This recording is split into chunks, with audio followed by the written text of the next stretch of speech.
بسم الله الرحمن الرحيم الحمد لله رب العالمين والصلاة والسلام على سيد الأنبياء والمرسلين اللهم علمنا ما ينفعنا وانفعنا بما تعلمنا وزدنا بفضلك علما وتعليما إنك على كل شيء قدير. So I don't have any sisters here today. This one's Sister Maha's here. Anybody else? Sister Ilham is not here because we're gonna have that whole discussion today. Alhamdulillah. Sister Maha, you don't know Sister Ilham, do you?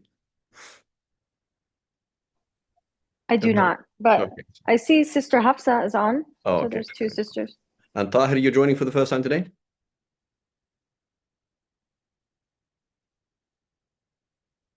Tahir?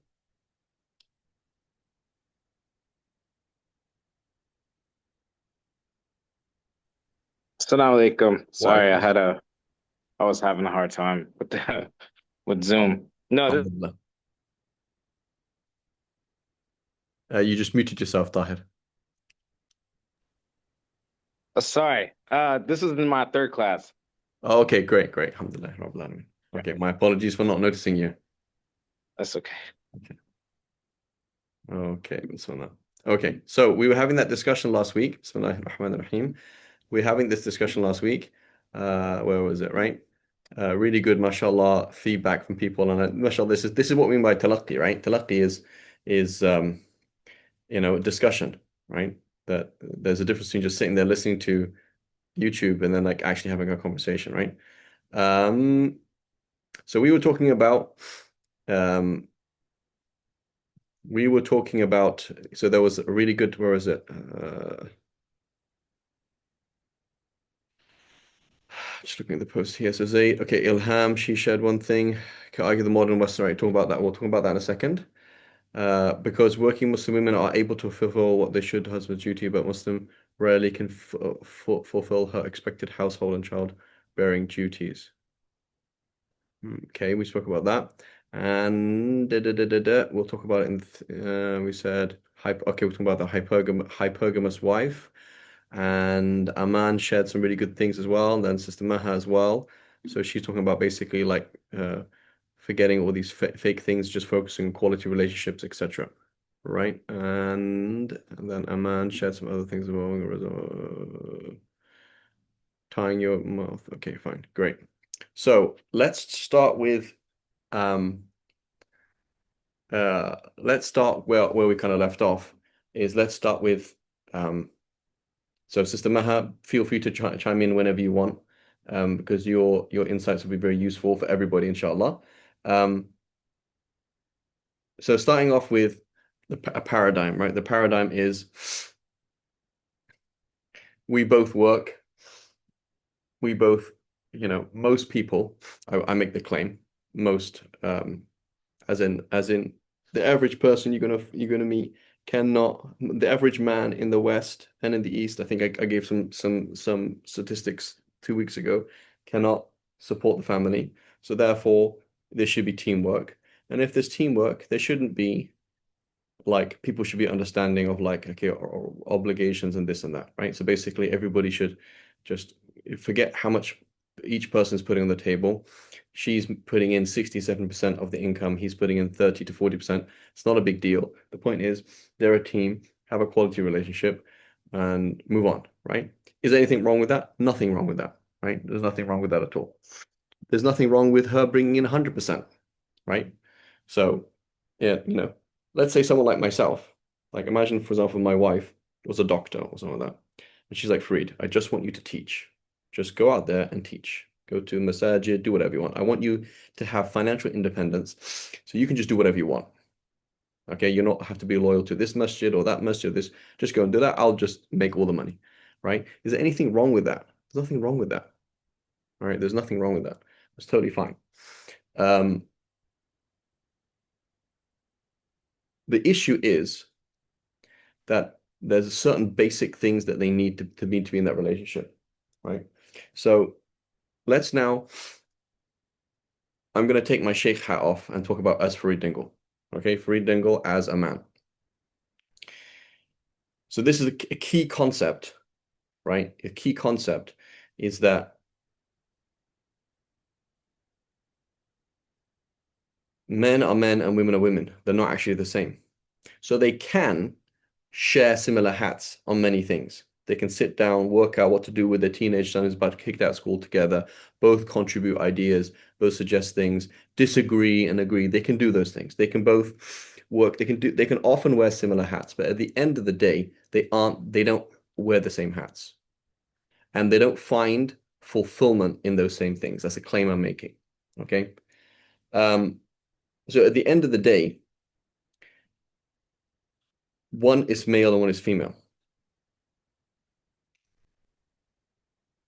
So what does a male want from a female? Right? What does a male want from a female? There's basically two things they're interested in.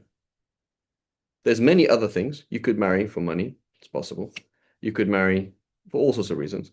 But there's basically two things that the average male is interested in a female, which is intimacy and submission, respect slash submission. So as long as those things are there, everything's cool. Like it doesn't really matter. So again, imagine my wife is working full time. Now and then she has to travel for work, whatever. And I'm like, I appreciate it. It's cool. Maybe I have to take the kids to school because she's working. I'm not, right? And I do my thing, and we have this good relationship where she's like, I really want you to do that. But what if her income, she's paying for everything or paying for a lot of things, affects the rapport, affects the hierarchy, right? So we're basically talking about things where, it's actually quite difficult to juggle that.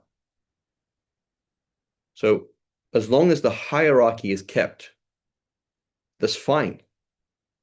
But it's actually very difficult for that hierarchy to be lost.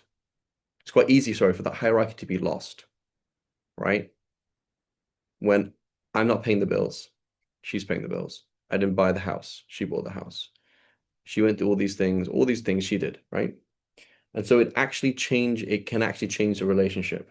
And so then what happens at the end of the day is the man is not emotionally fulfilled because he actually wants a subordinate woman in his life. How can I prove that? The affair with the secretary. Why does that happen? Because you have a subordinate woman in your life. It's not just the fact that she's young or attractive, right? That's not how it is. It's actually the fact that she actually listens to you, right? She looks at you, you're the manager, you're the CEO, you whatever, and she's the secretary. There is this male-female relationship, right? And it's satisfying for a man to be in that situation, right? So being the breadwinner, right? I remember, again, just speaking about human beings, Streetcar Named Desire, right? We studied that at high school in grade 11, grade 12. The Streetcar Named Desire, is everyone familiar with that? It's like, I don't know how old it is. It's in black and white, so it's like super old. Marlon Brando, is everyone familiar with that? We studied it like we had Hamlet, Streetcar Named Desire, and a novel, right? It was like a piece of literature, right? You're familiar with it. Anyway, so the scene is like this. So number one, Marlon Brando is like a stud, right? He's super attractive, really handsome guy. Very masculine, but like toxic masculinity, right? So he's a rapist and whatever it is, and whatever. And him and his wife have a very interesting relationship. But the opening scene is like this: is that he comes back from work and she's at home, and she shouts out the window, "Hey, what have you got?" And he says, "Meat," and he throws a big thing of meat at her. And so it's like a real raw picture of male and female. You were at home, I came home. I provided for you, and I provided sustenance. And also there's also a sexual innuendo there, that there's meat there, right? And there's a whole thing, it's called A Streetcar Named Desire. So obviously there's, sex is a major theme in the whole thing. But it's like, so when you step away from that and you make it egalitarian, and it's like, listen, we're both just trying to keep this ship afloat, we're trying to work out life, that's fine, as long as that stays there. As long as that stays there, there is actually a relationship difference. There is actually a hierarchy, and it's not just Muslim men or Eastern men. It's men, period. Men, period. So they want submissive wives. I remember this 2000, I don't know what it's 2011, 2012 on Skype, right? If you guys remember Skype, getting an advert saying, "Are you sick and tired of Western women? Would you like to marry a Russian woman?" So they're basically trying to like do some kind of dating app. I don't know what it was. But that theme, the theme of I'm actually not interested in a woman who is continually that doesn't submit, right? This is a key cultural theme that we're going through in the West right now. Okay? So we mentioned the secretary. Male art protects us, the prostitute. The prostitute is not is attractive for two reasons. Number one, it just gets to the goal, number one. But number two is because you can actually control her with money. So there's control. So men actually want control. They want submission. So again, my wife's working full time. She's supporting for everything. Not a problem. I'm changing the baby, right? Even though she's working, that's fine because I have time between. I'm watching the baby even though she's at work. That's fine. It's not a problem. As long as there's still hierarchy. She keeps that hierarchy, right? Where it's like, you know, whereas when that's lost, and it's like at the end of the day, I'm making the money, so therefore I call the shots. If that comes out anywhere indirectly, suddenly the relationship turns sour. And suddenly we regret, why did we even have the setup, right? We don't have that setup. I'm just talking hypothetically, right? Suddenly the relationship turns sour because he realizes, I don't have a woman in my life. I have a man in my life. It's like me living with my brothers or my sister. Okay? So that's number one. Number two, then, she's working. That's fine. She may have to work, but now she's emotionally exhausted and physically exhausted. She comes home. Can she give her emotions and her body to the household? Not necessarily. So as long as the hierarchy is still there, it's fine. As long as the emotional and physical submission, meaning he wants to be intimate and generally she's available, right? Obviously, someone's like, no, you have to be available every second. That's ridiculous, right? She's working, for crying out loud. She's tired. She's this, she's that. She has a presentation. She's been working all weekend to do the presentation for Monday morning. Okay, right? But what I'm talking about is overall, it now doesn't happen because they're both working and they're both busy and they're both tired. So in principle, it's totally fine. In practice, it's quite difficult to navigate. It's quite difficult to navigate, right? And so a key concept you have to understand is that men and women are both very sensitive / egocentric / narcissistic. So if you look at a woman, any man would like look at their wife and be like, she's not just sensitive, she's actually narcissistic. And the same thing, a woman look at her husband and be like, you know, it's kind of pathetic. My husband's kind of pathetic. Like he's almost like a child in these ways. What does it mean? That it means men and women are childish on certain levels. So it's like seriously, like you want a submissive wife, like it's kind of like silly, isn't it? Or like all you think about is intimacy. Is like, yeah, that's basically what you think about.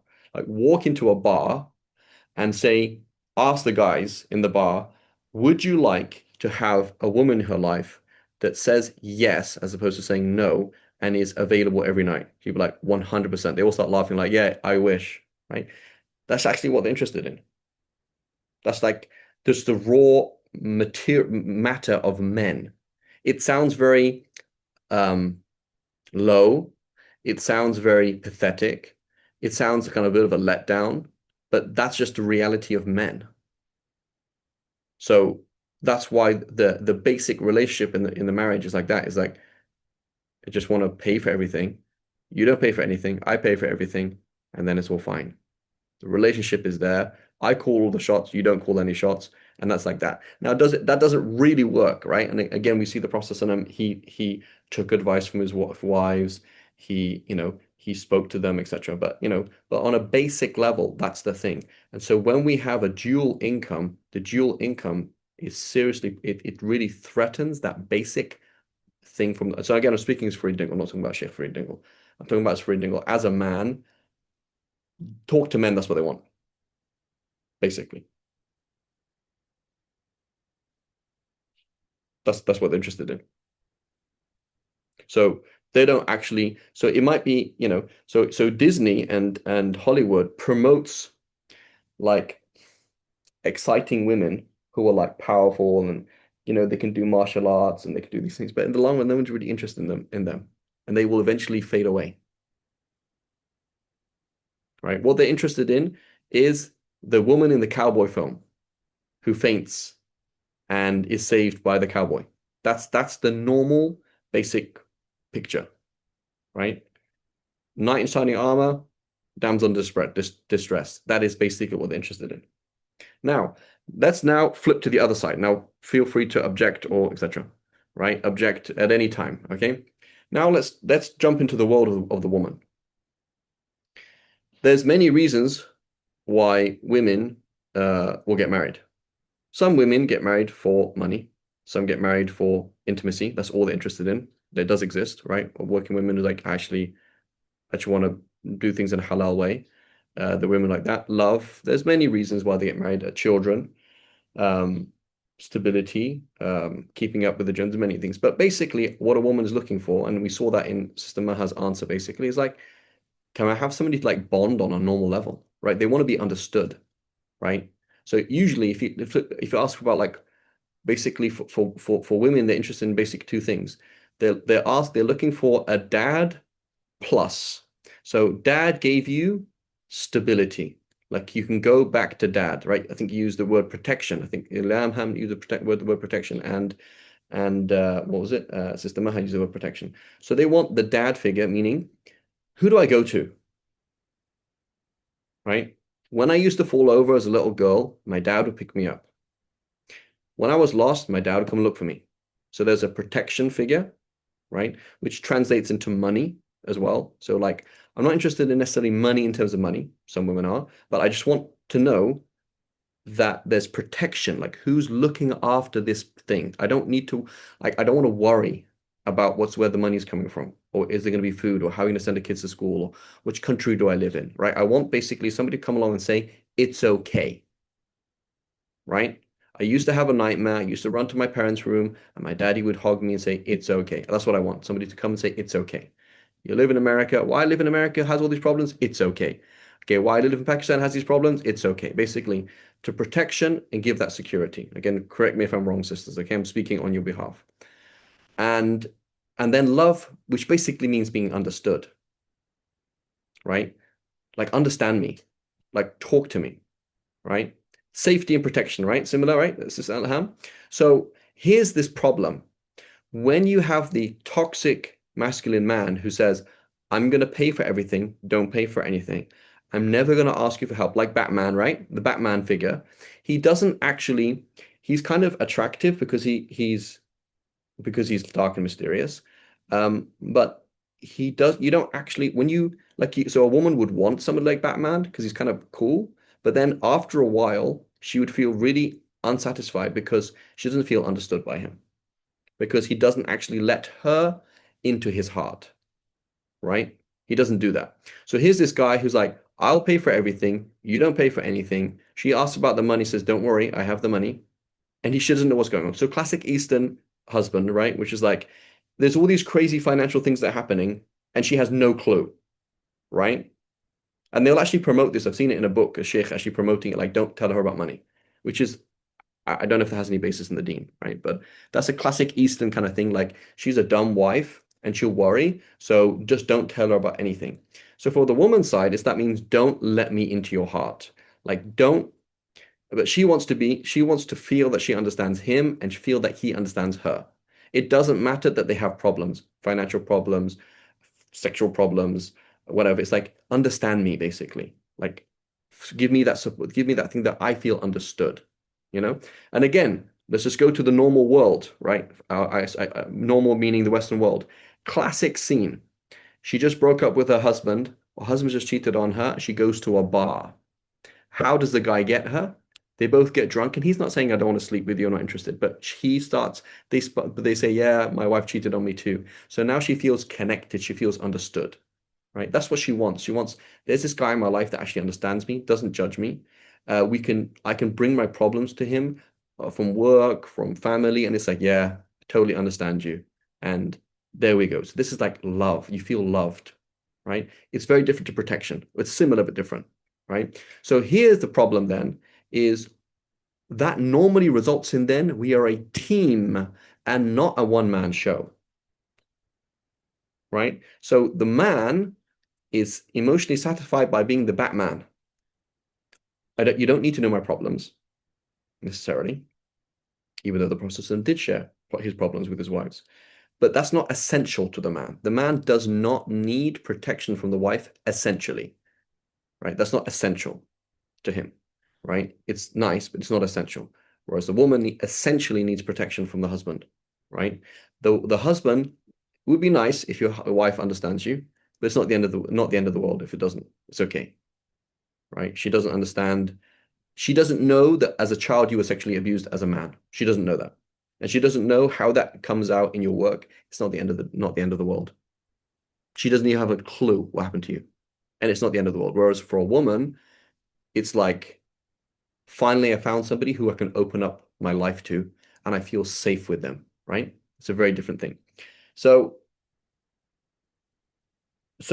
here's this issue basically is for the woman, she would normally gravitate towards team. She would, right? Whereas he would gravitate towards the Batman, saving Gotham City method. So as long as the team does not equate the two, meaning they're a team, but she maintains respect. And they're a team, and she still is generally available for intimacy, right? And also part and parcel of intimacy then is children, right? So basically what will happen, there's this evolutionary cycle or these stages in people's life where they really want to have children, right? So like you ask a 15-year-old boy, do you want to have children? He says, no, I just want to have a girlfriend. But there's a certain point where he'll be like, I just really want to have children, right? So he could be 55 and he knows he can still have children, and it's like a existential need. So, because in reality, his need for intimacy is in reality a need for children. That's what he's trying to do, trying to procreate. It's like in his blood. So now there's this conflict between team. We're just a team, right? We're both in our 50s, we're a team. And now he's like thinking about somebody else. Why? Because that's essential to him. He's looking for respect and he's looking for procreation. That's essential to him. Also for a woman, right? You can imagine, again, menopause or premenopausal for a woman, it's going to be a major issue.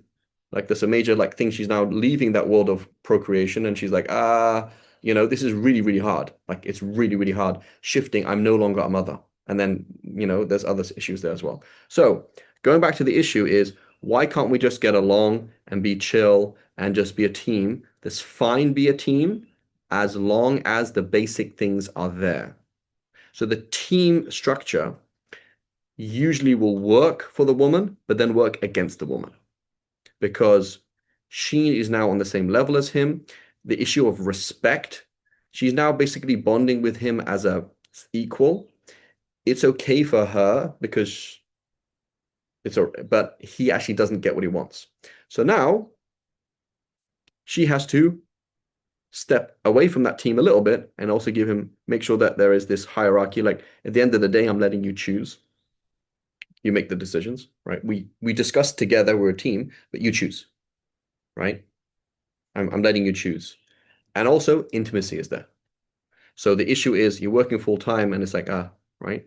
So it's much better than for a woman to say, listen, I'm not going to spend anything for the household. If you need to move another country and do that, if you need to go, if you need me to send me to another country and we live in a cheaper country and you work nine months a year, that's fine. It's actually better to do that for a woman because why? If you can keep your husband as a Batman who's saving the family and putting out all the fires, and he comes home and you can look at him as a Batman, he will be more happy with you. But if you can't look at him as Batman, he's your equal. It might work on some levels, but it's like there's just like fundamentally off, right? It's like fundamentally, there's this bitter taste in his mouth. It doesn't taste nice, right? And then if you're a clever woman, you can kind of fake it, right? So if you look at the story of, was it Sayyidina Talha's wife? Like she's running the show. You can you remember the story that the baby dies and he comes home? Does everyone remember the story?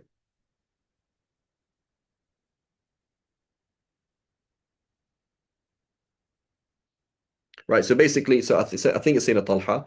The baby is sick. Okay, the baby is sick, and is up all night, etc. And the Prophet goes to the Prophet and asks for dua, like and so then he goes out in the day, and he comes home, and the baby has actually already died. Okay, so she says to him, he says, "How is the baby?"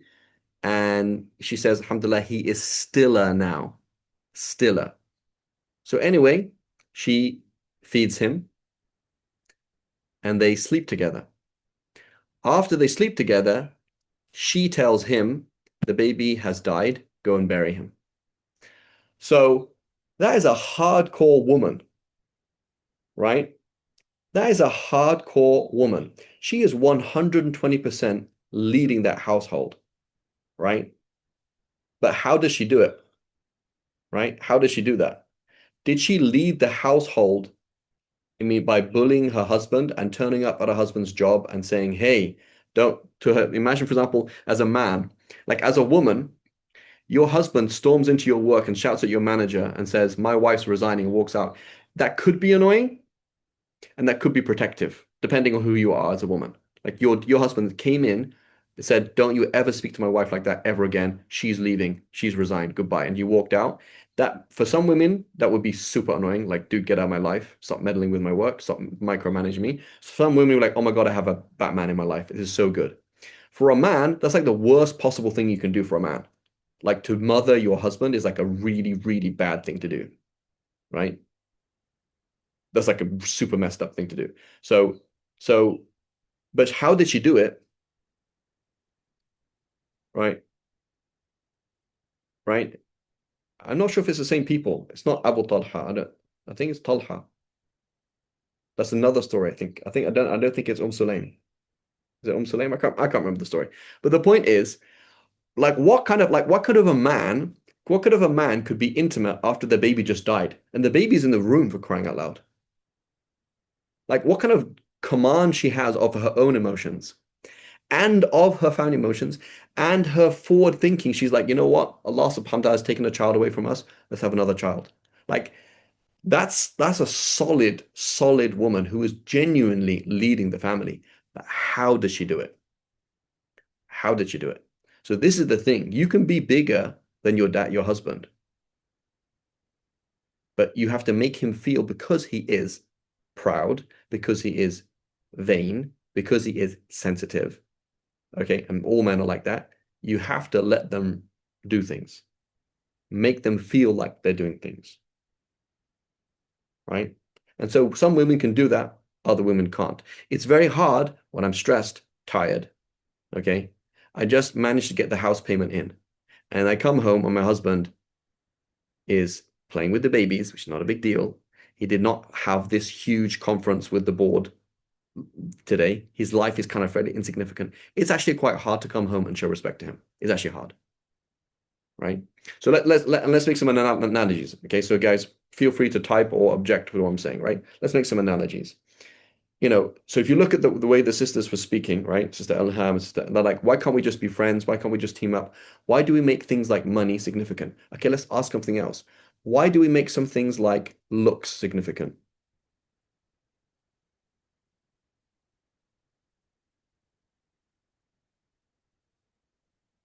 So in principle, right? We wouldn't care about looks, right?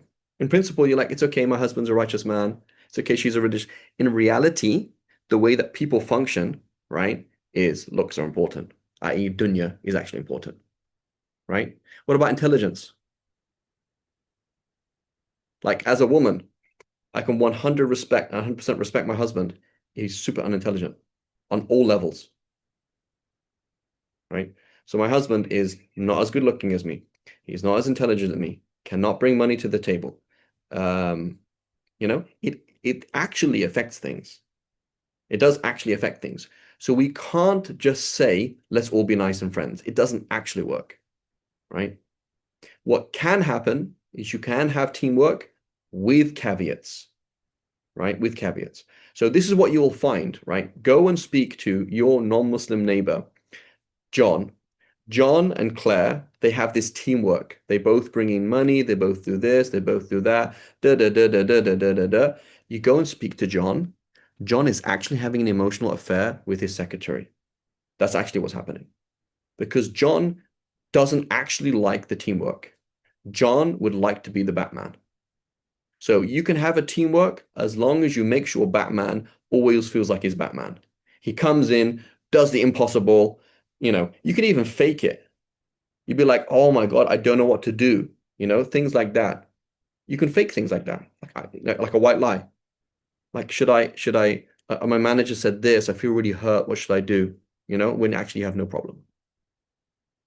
Finances, oh, should we, this happened, that happens. Even though you're making more money than him and you're kind of calling the shots, make him feel like he's calling the shots, right? But the issue is, what if you don't have the tact, the emotional tact? You don't have the emotional bandwidth because you're just wrecked from work, you know?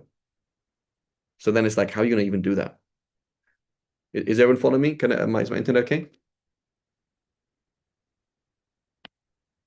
Test, test. Right? It's very hard that you're making money and he isn't. It's very difficult. It does actually affect you, right? After a while. Hence, and so now why are women attractive to wealthy men? Because he's going to give me a nice car and nice jewelry. Okay, that's fine. But also, it gives me that protection. He has money, which is protection. Me and my children and my progeny are going to survive because he has lots of money, right? So that's a normal thing, right? You're going to see, here's a woman, they're actually attracted to wealthy men, right? Because it's a paradigm, it's part of your existential feminineness, what you are as a female, that you want somebody who will give you a nice nest. So therefore he has money, as opposed to I'm attracted to the guy who has no money. It's not normal, right? So again, as a teenager, it's very different. A young teen, he's like, oh, he's so cool. He's so this, he's so that. That's very different. There's different stages of your kind of like what you are, right?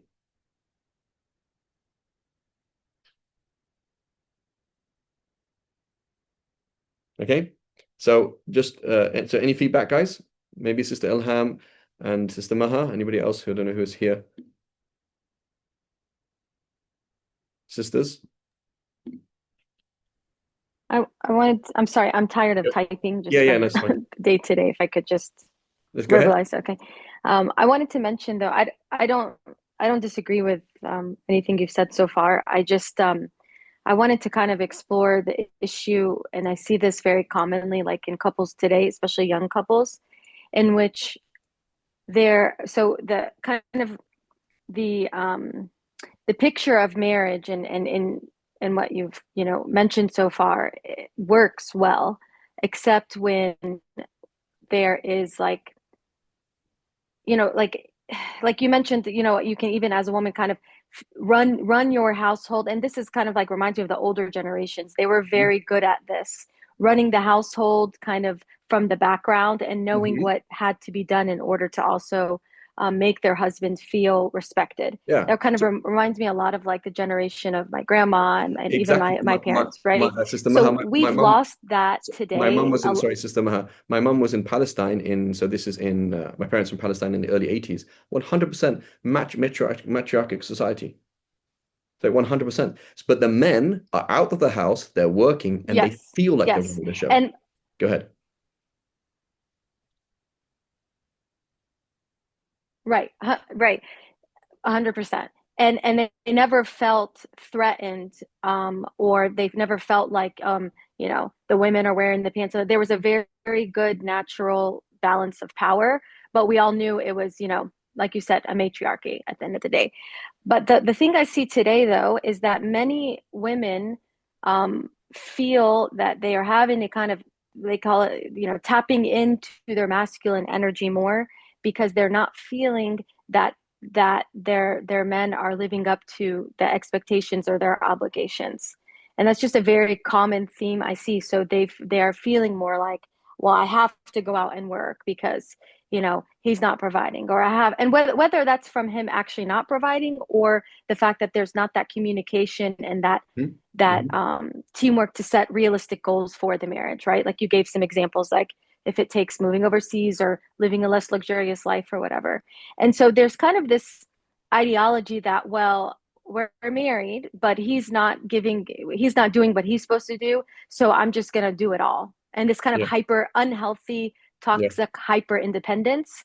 And then it gets to a point where she's like, well, I don't even need you anymore. Exactly. And then it just, so why would I need him anymore in my life if she's working and she's doing everything for the kids and she's this and she's that, and then she realizes that he's not really adding any value to her life. And this is why we have this divorce rate that we have, among the young So couples. One of the many reasons, but this is just a very common scenario that I see.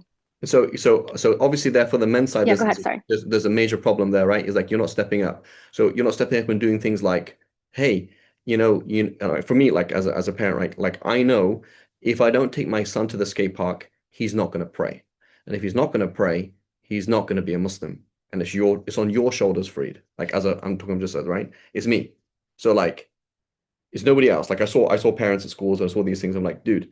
It doesn't like money doesn't really make any, for me, I was to like money is not a big deal, right? I grew up without very much money and I was very, very happy, right? But like you're not getting involved with the kids, you have a serious problem. I'm not talking about who fed the kids and who changed their diapers, I'm not talking about that, but it's like, are you leading the family or not? That's one thing, okay? That's very difficult and she can't really solve that problem necessarily, okay? The other thing then is, sister, why did you step in and do his job for him, right? Like I'm a policeman, okay? And you're like, hey, shoot the guy. And then you pull my gun from my holster. Like, what are you doing? You don't touch my gun. So you came in and you're like, hey, we're not making enough money. Hey, you're not looking for different jobs. Like, don't do that. Let the ship sink, for crying out loud. Never do that to a man. Like, that's a really dangerous thing. I'm just speaking as a man. Like, when you come in and mother me, like, you've just done Oedipus complex, 100%. Like, now I'm married to my mom. And so now there's this really weird relationship that's like messed up. So it's better just let the bills up, like have us kicked out. It's fine, right? It's much better to do that. Much better to do that than you step in and you created for yourself a situation that you hate and he hates, right? It's really not nice to look in your spouse's eye and like feel that they just hate everything that you are. That's a really horrible thing. And so this is the issue. So they also weren't given tact. So again, in the Palestinian situation, right, there was tact. She's speaking to her aunt, who's speaking to her uncle, who's finding a job for her husband, but they don't realize it. So this is totally different. You did it in his face. Why? Because you were never told. Also, like we're just insensitive. Like we were never told to revere our husbands. You never told that. You're just like, yeah, dude, man up, right? And so I remember seeing this like in cartoons. My kids watching cartoons or whatever it is it's like for example the whole image of a woman injuring a man, like you can do that and it's fine, whereas like you don't do that, like so like it's okay to humiliate your husband and it's like haha, you can just get on with it, where it's not. So it's like the sense of, yes, you solve the problem because he actually can't, and that's fine, but don't do it in a way that he realizes. Whereas here it's done in a like, dude, it's reality, Does that make sense? Yeah, it does. Yeah, it does. I mean, that's what I was kind of referring to with that toxic, hyper independence. Like and that's kind of what you were saying. Like you shouldn't just decide to shoulder all of your responsibilities plus his and then wonder why things, went south. But Now, where's the problem? and another. Go ahead. No, go ahead. So another problem then is you can do as a woman, you can do that with the finances. If you had a lot of, you know what I'm going to do is like, oh, the letter comes in, you know that there's an issue with the rent. There's an issue with whatever it is. And you're like, oh, the bills are there. Like, yeah, just leave it to your husband. Let it go. You could just about do that. The problem is when it comes to your kids, right? So Ahmed just punched his kid in the face, right? Khalida has a boyfriend. Okay. And like, okay, what's he gonna do about it? Nothing. Send him to Quran school.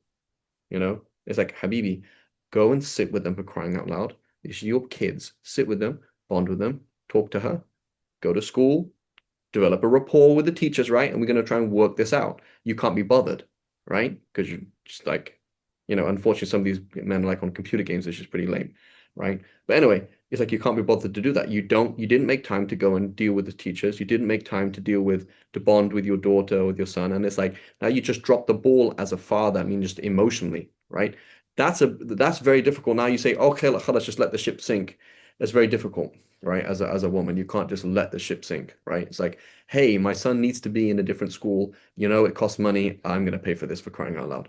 So there are certain things where it's actually very, very difficult, and it's like you kind of have to jump in there and push him to the side because it's like, what am I supposed to do with my son? Like he's like, no, he's fine in state school. I was in government school. It's fine. And it's like, no, the guy's in drugs. The guy's in this. The guy's like, I'm gonna have to step in and do something because you're not doing anything. That's a slightly different paradigm. But the key thing is, I believe, like my mom, I'm just speaking as Free Dingle. My mom did not. My mom actually came up from Italian culture is like that. Like my grandma, she ran the shop, and basically my granddad would come in, eat and leave. That's it. He was not involved in the house. And my uncle was raised like that as well. My uncle was raised like, oh, you're the son. Yeah, everything's fine for you. And da da da da. The daughters have to do everything. We were raised the opposite. Like I was doing washing up from the age of, I remember I was working from the age of 10, doing our own lunchbox. I think pretty by the age of 8. Yeah, that's how it was. Like if you don't have food tomorrow, don't do your own lunchbox. Ironing my own clothes, doing everything. I lived by myself at 16, basically. So the idea that like someone's going to come along and like save me, and, you know, um, like I really wouldn't appreciate that. Like if my wife was like, oh, I'm going to start working, I'm like, please do not do that. Just speaking as a man, please do not do that. I will go. I was there. When I was in California, I was looking for construction work. Recently, I was in California. I'm going to pause this right now. That's okay. Like I would prefer to go do construction work, right? I prefer to go and do work 80 hours. I don't know what I do, then my wife work to support the basic things. I don't mind her working for her own stuff, or she wants to get extra stuff. I don't mind that. Just as a man, I'm just speaking, men, I'm pretty sure they have like if they have what's called like I'm not even Arab, right? I'm like totally Western. I'm just talking like as a man, this is what men do. I interacted with like working class English people. That's what they do. Um, and it's like they just want to give me a job, give me a shovel, I pick up stuff, and I put food on the table, and I feel good for doing it. That's what men do, right? And so it's not a it's fine that they contribute and it's fine, but again, as long as you keep that relationship. And so there's tact, and so there's just very little tact. There's intentional lack of tact because we intentionally belittle men, and that's fine, and that's how we do things, or we don't look after women. Like there's a lot of things like that because it's all individual, and then you know, and then it just all falls apart. So so now I want to go on to another topic because we've got to run out of time. Is that okay? Yeah, Jazakallah. Right. The other issue then is, and this is a very sensitive thing, and nobody talks about it, is what is it? So, hey, you're a lame husband, right? Most husbands are pretty lame. So you're a lame husband. You can't make enough money. So what happens then? So as a woman, right, go and be a co-wife.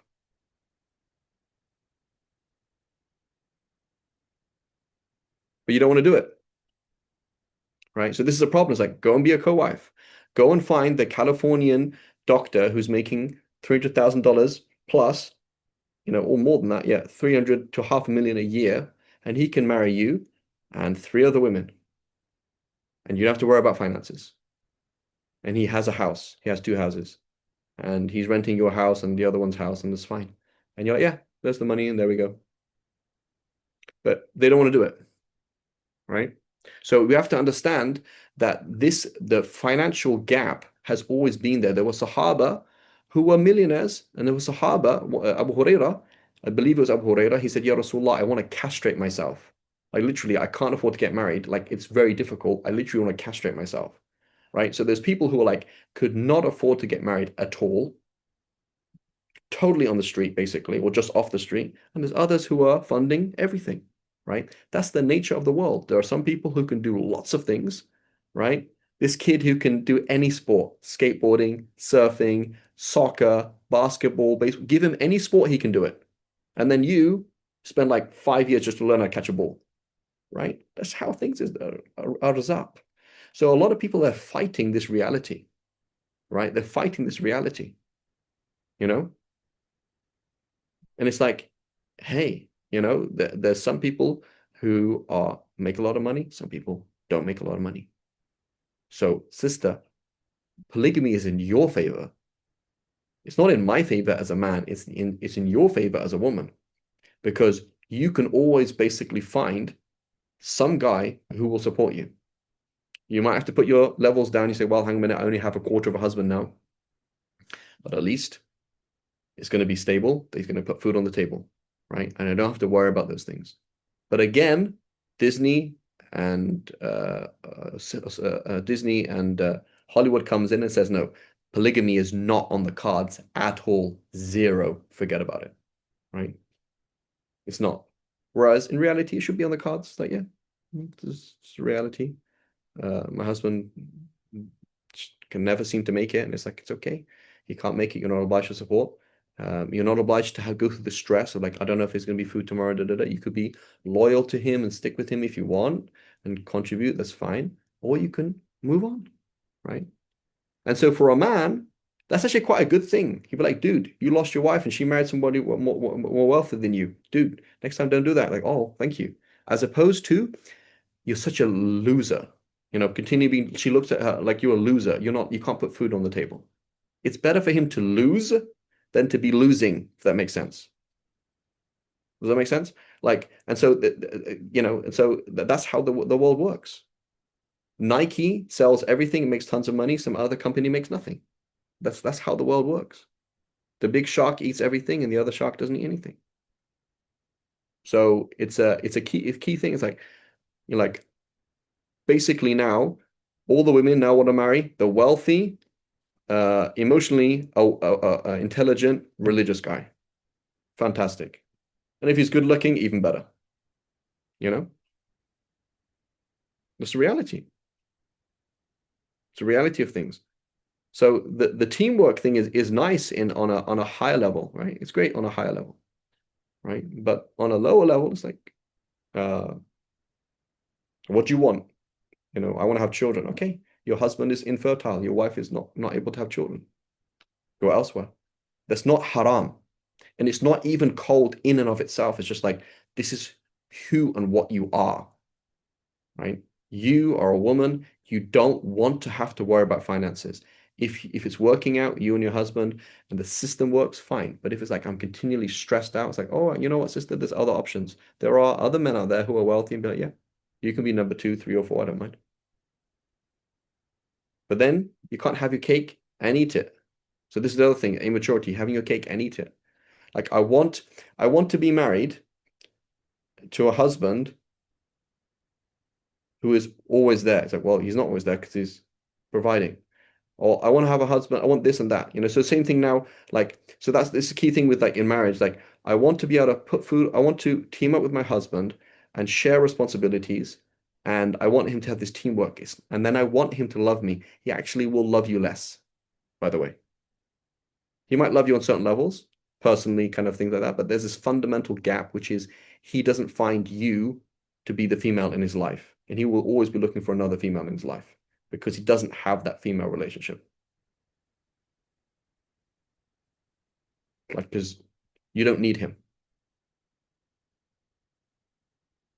Or you don't make him feel needed.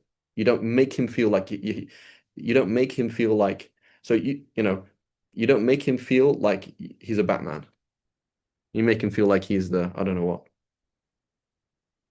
So that's why some men, for example, in lieu of being a Batman, they will be the Joker, right? Be the bad guy, because at least it's power, and power is respect, you know? So they will do that, you know? They'll be oppressive, because at least it tastes like fear, being feared, it tastes similar to being respected, you know? So they'll shift to that because it's kind of similar taste, you know, because but when it's like proper egalitarian, it's a homosexual relationship. That's what it is. And it doesn't actually work. Right? Exactly. Exactly. So that's the thing, right? Just like a woman, for example, you know, you're married to a woman, you know, will a wife ever sit down with her husband, frankly, and say, I am sexually unsatisfied? Yes and no, depending, right? But at the end of the day, she's the same as you, right? She's the same as you. So it's like, what do you expect? You know, it's like there's going to be so let's say this woman is continually sexually unsatisfied, or he's continually sexually unsatisfied. There's always this I that's somewhere else, always, because that's who you are, your essence. Like, so it's like that's a fundamental thing for you. So it's like, yeah. So does it have to be perfect? No. You know, and so they'll talk about this. Look on you know, journal like psychology thing that they'll talk about like it's not about frequency and it's not about this and about that, but it's like understanding. There's a lot of lots of emotions on both sides for those kind of things, but it's to say it's irrelevant. Like as long as we're a team, it's okay if that doesn't happen. It's not going to work. It's not going to work. It's not everything, but it's not nothing. Money is not everything, but it's not nothing, right? So these are these key things. You know, in summary, teamwork is fine. Women, they want to be understood. Love means protection and understand me, connect with me. For men, it means respect me and be sexually available. But if you're not sexually available, you actually, that's not their language of love.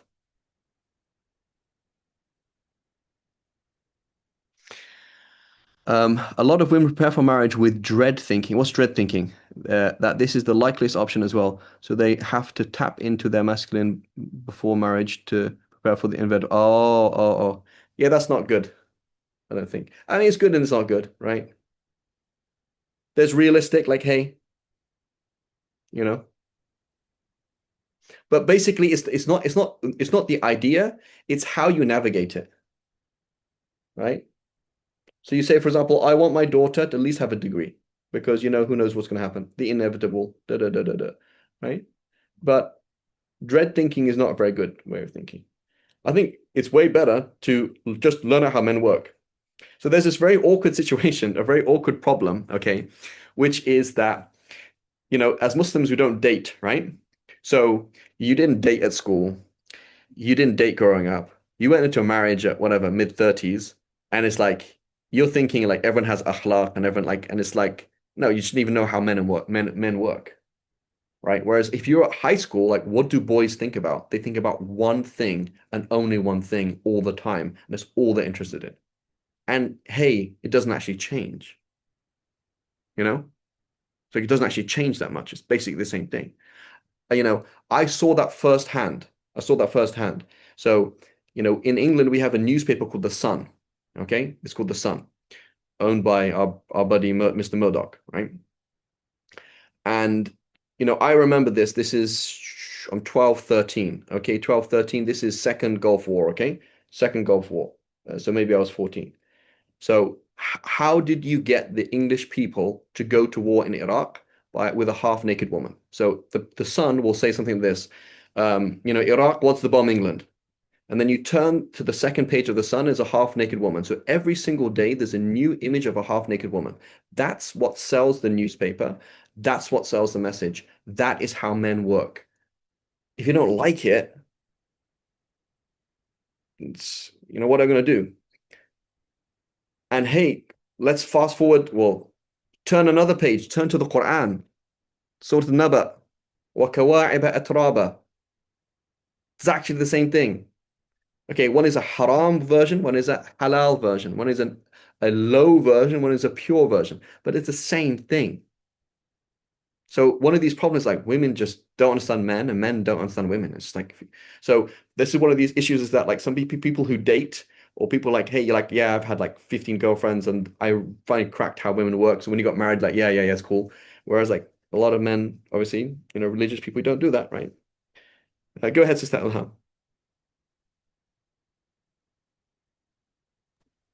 Um, just wanted to make one comment is that I think this conversation also like would look really different, like based on, who we're talking to. So like if we're talking to like young people in their 20s who are trying to get married versus people who are already like in their mid 40s, early 50s who have been married or have older children. Hmm. Because I think like and you lived in America and you know how it is.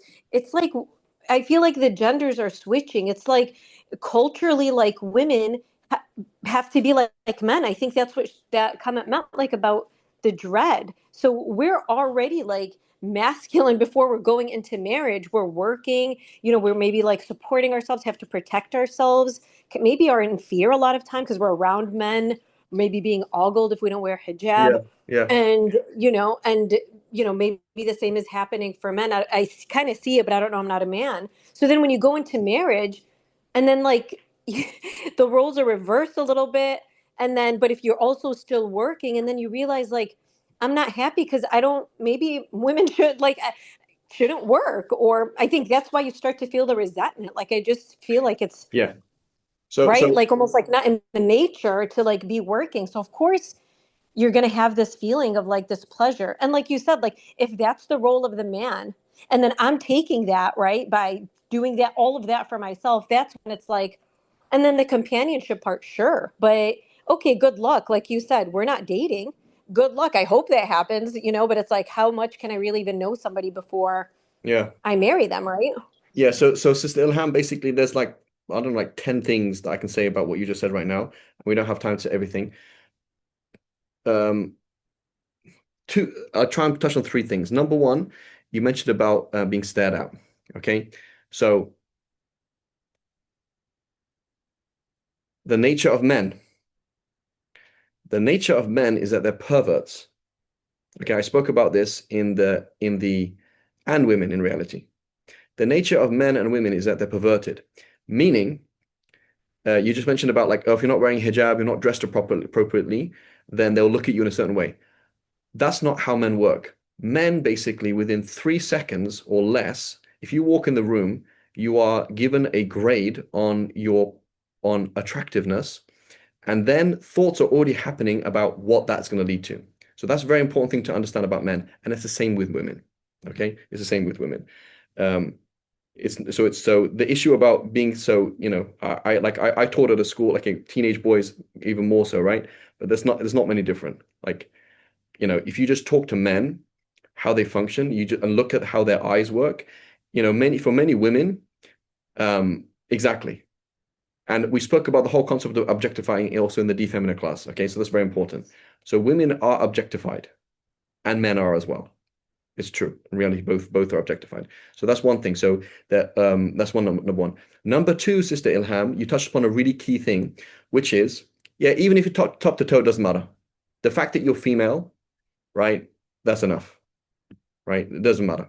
So just basically so it's important to understand in your son and your husband, it's like that's how they think. And that's okay. As long as they look away, that's just how they think. What are you supposed to do about it? You know, that's just the nature of men. And women are the same.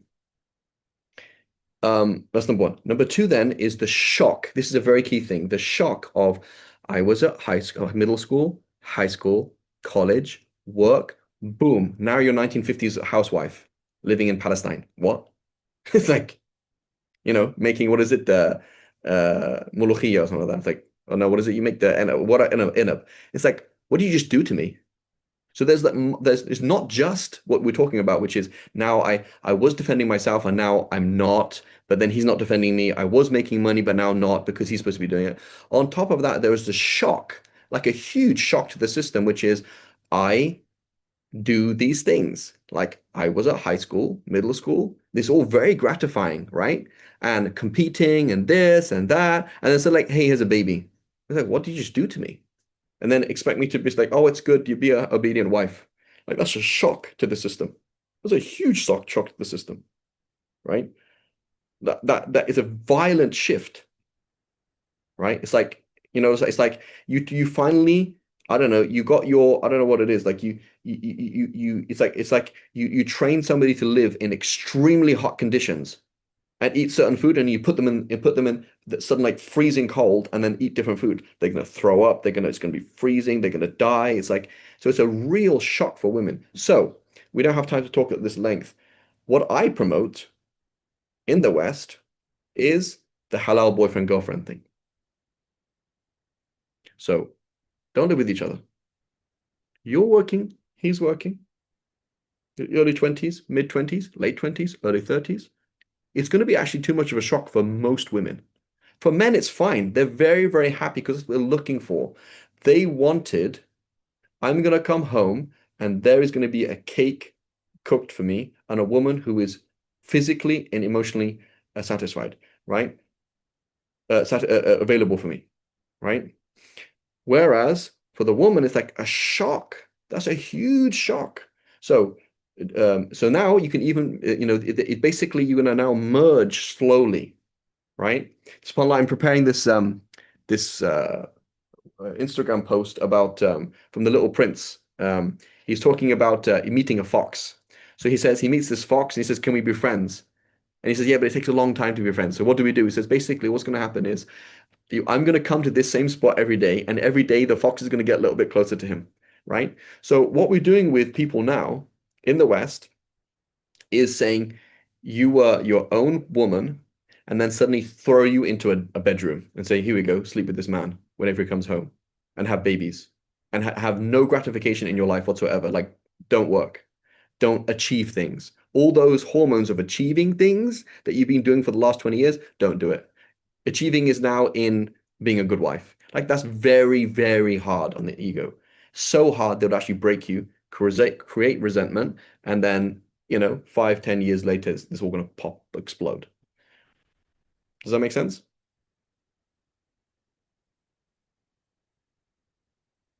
Would you agree? Right, Sister Ilham, Sister Maha? And this is even in like you're in Jordan, right? I saw Jordan, same thing. It's like this is the way we're living life. Like I'm so basically you weren't raised to be a mother, so then you're being shocked as being a mother.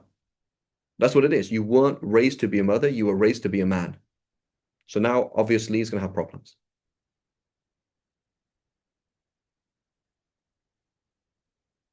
So we either find a middle route or we do things slowly.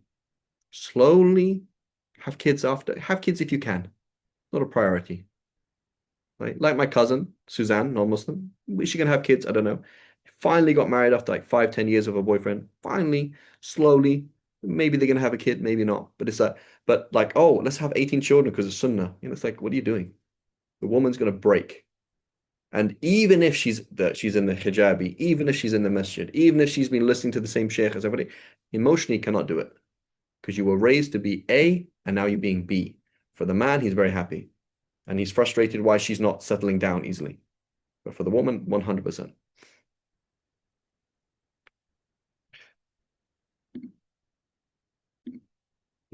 Animals survive for those that can adapt the quickest. So there has to be an adaptation. The fit can't really change, but you have to adapt to what you want, right? And for some people, it will be like this. As a woman, I don't have time to be a full-time wife, so I'm just gonna marry. I'm gonna be a co-wife, honestly, because I actually don't have the time. Are you either gonna be a distant wife, like hey, we just meet up now and then, not have kids or sometimes, or be a co-wife because I don't have time and I don't want to. There's too much pressure being a full-time wife. Number one, or two, he's gonna go and go and get married in the East, and that's what's happening. That's what's happening. People will do it. People go like, that advertisement I had, go marry a Russian, right? Because because the men are not satisfied with this extremely masculine woman, right? They're not. Inshallah. So I know there's lots to be said. I'm not a marriage counselor. I am a male, and I've seen males, and I can at least I can talk for females to some extent, but certainly I can talk for males. And males are very simple, as I mentioned, respect, intimacy. That's all they really care about. As long as that is not being impinged upon, you can do whatever you want. They can adapt. But when you start crossing those lines with them, it's just not going to work. It's just not going to work, you know. Inshallah. May Allah forgive us all and give us wisdom and taqwa and rahmah, right? You gotta have all of these things, inshallah. We'll stop here. Wa sallallahu ala Sayyidina Muhammad wa ala alihi wa sahbihi wasallam. And forgive me for speaking. I'm not a counselor. I can just speak as Farid Dingle. Farid Dingle looking at Islam, looking at the world. What do men do? And what does Islam talk about? That's all. Wallahu a'lam. Inshallah, we'll stop here. Wa sallallahu ala Sayyidina Muhammad wa ala alihi wa sahbihi wasallam.